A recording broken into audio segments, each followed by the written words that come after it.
Relax muna tayo. Ay, nako. Kakute naman ang duyan na to. Okay.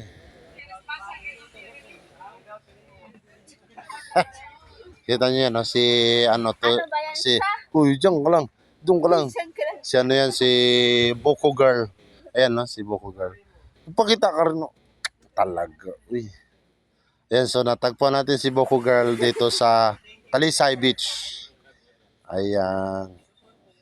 So nag-aabang siya ng magbibili ng buko kasi yung buko niya ay napakatamis.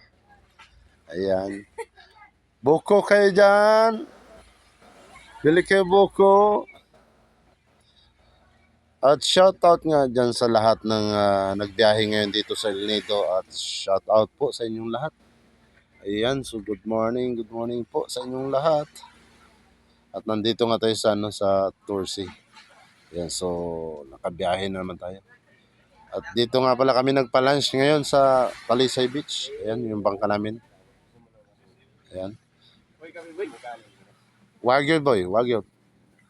At ayan pala yung ayan pala si Boko Girl, ha? Yun, know? Ayan kung nakikita niyo si Boko Girl, yan. Boko Girl. Ayan, so yan siya, no? Nabintahan ka na? Nabilihan ka na ng buko? Wala pa?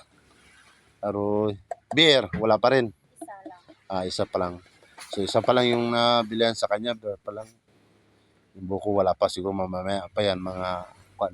Kasi marami pang boat parating dito. Ayan. So, mamaya ubos yung kanyang buko na yan.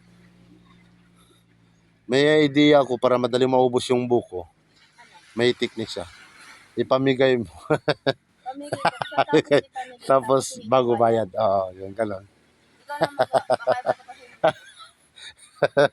Di, tapos na, kain. Di, singilin mo. Oo. Diba? Hindi na sila makatanggi. Bayad na sila. Ayan. Ayan, so shout out sa lahat. At ayan, so maraming salamat sa inyong lahat. At thank you for watching everyone.